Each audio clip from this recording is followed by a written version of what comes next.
One of the most challenging and overarching issues in education is the gap between knowledge and action or practice. Throughout the years, educational systems and research have produced and accumulated solid knowledge about what needs to be done in the classrooms to reduce educational disparities, personalize learning, respond to diverse needs and interests, and make and sustain learning a truly engaging process for all students.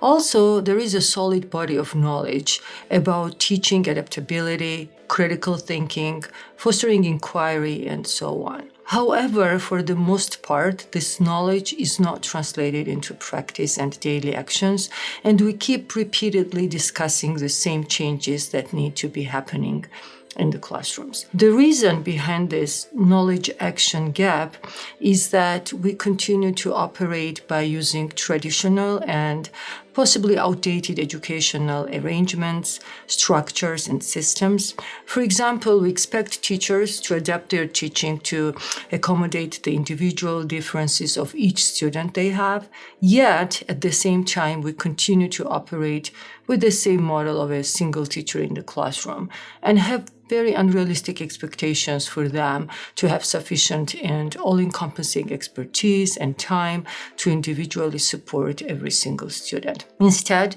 the education system needs to innovate, bring new initiatives and fundamental changes. One very good example of such novel approaches is redesigning the education workforce and introducing team teaching models, the initiative by Mary Lou Fulton Teachers College. Other examples would be reorganizing school days, rethinking school curriculum and subjects, redesigning school management systems, infrastructure, learning space, methods of assessment, and so on. In other words, we will need to rethink many of the traditional aspects of the educational process and flip the system around. Education is the central profession because it holds immense importance for development and transformation across all levels, individual, community, or national and global. Everyone agrees that on the individual level, education can drive personal development, which goes beyond the acquisition of certain skills and knowledge and encompasses health and emotional well-being, self-esteem and confidence, and very importantly, empowerment, or what also scholars call subjectification, that is teaching them how to advocate for themselves, their families, their communities, how to reflect and engage with their environment and surroundings, and create and shape their own future.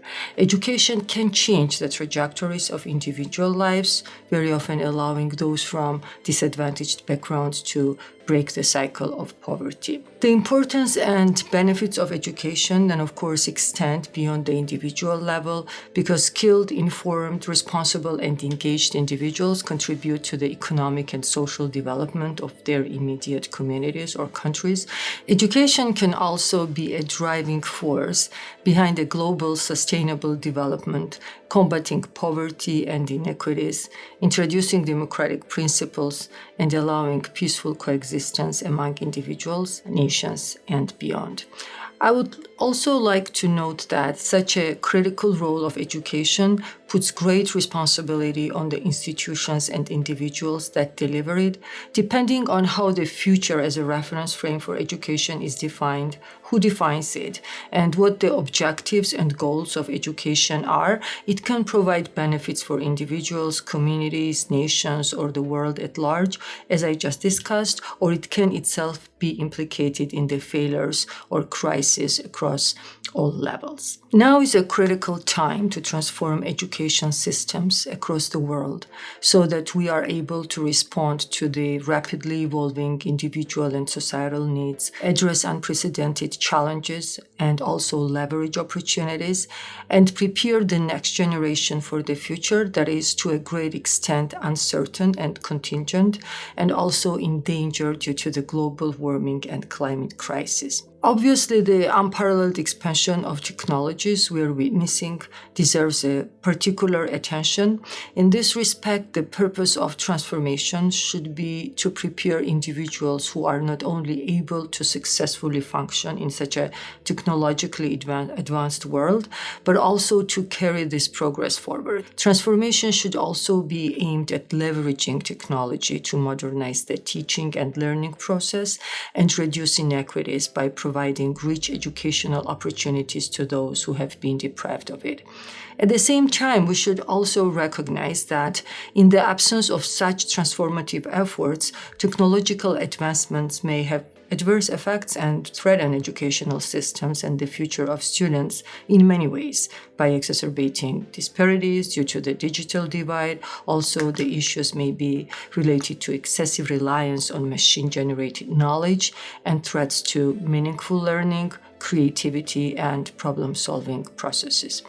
Also, why we need to urgently transform education systems is the environmental catastrophe we are facing.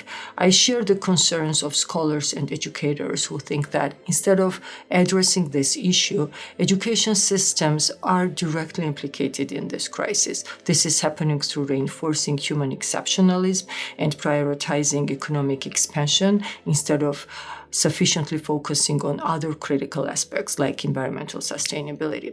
One of the strategies for responding to climate crisis should be, as Aisha Silva defines, this intergenerational term. In other words, bringing the voices of the youth into the conversation about their own futures. I also want to emphasize the role of research in the transformation process in exploring innovative ideas, producing context-specific evidence on the possible developments of various rearrangements and scenarios, and informing policymakers, administrators, and teachers.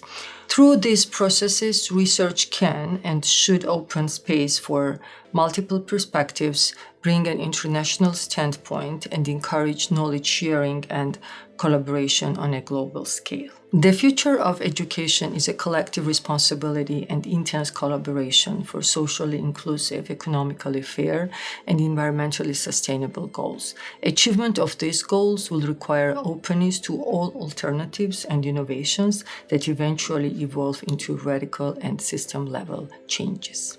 My name is Ketevan Chachkhiani. I am a graduate of Mary-Lou Fulton Teachers College with a Ph.D. degree in Educational Policy and Evaluation.